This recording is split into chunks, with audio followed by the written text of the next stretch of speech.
know, something must be wrong when almost every single song has sex as its basis. When rap stars get famous after making lyrics that are shameless. When a woman is expected to sleep with a man who doesn't even know what her name is. And when artists are paid to degrade the very women that have made them. To the point they are nothing more than pieces of plastic that we can dispose of once they are no longer attractive. It's sickening and sadistic that this world's become so misogynistic. And you can call me unrealistic, but just listen to the statistics. 7 in 10 men view porn, while over 75 million are addicted. 68 million requests a day for pornographic pictures, making 1 in 4 searches sexually related. It's like nobody even knew she existed until she got naked, degraded and abused over and over again just to gain millions of views. It's a shame we've subdued to a definition of beauty which is so misconstrued, as we judge each other's looks off of Facebook likes, Instagram pictures to filter off what we really look like. See, we are so obsessed with our outside, we have slowly lost sight of who we really are in real life. I mean, it's sad to see so many teens lose their self-esteem.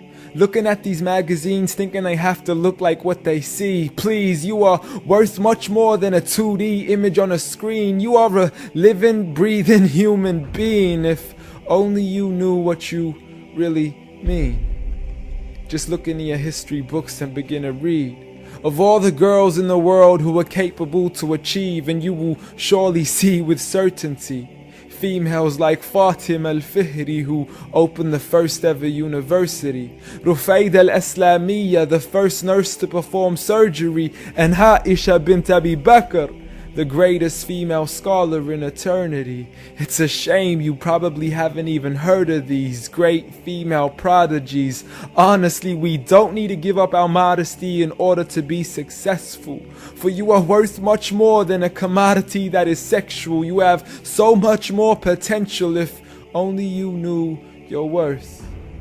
You could be like the greatest of all women to have walked this earth, like Mary, the mother of Jesus, chosen by Allah to be an example for the believers, a woman who stood strong even when she was abused, falsely accused and ridiculed for things she'd never ever do, so it didn't really matter when there was nobody else beside her, for she knew that God was Ar-Razzaq and her ultimate provider, and she had a trust in Him alone. Just like Asiya, the wife of Fir'aun, a woman who was brave and courageous, stood up for what was right and didn't let anybody change this, a woman who was fearless and laughed in the face of death, for she gave up the riches of this life for a palace in the next.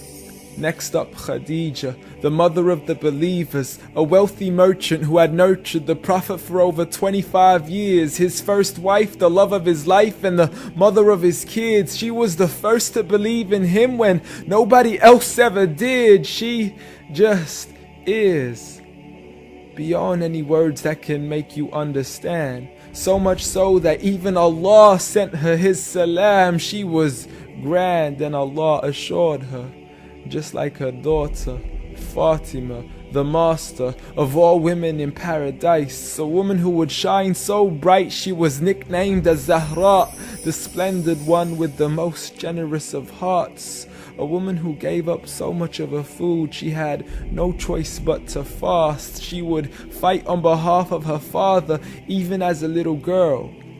And such are the examples of the greatest woman in the entire world.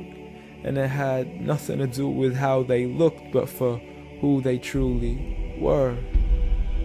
So ignore the standard of success defined by society, when God has said that the best of mankind are those who have piety, regardless of your shape, your color, or your race. For God does not look at your bodies, nor does He look at your face. Rather, He looks towards your heart and checks your faith. So at the end of the day, it doesn't matter what the people say or who they think you are, when you could be like the greatest of all women in the eyes of Allah. The greatest woman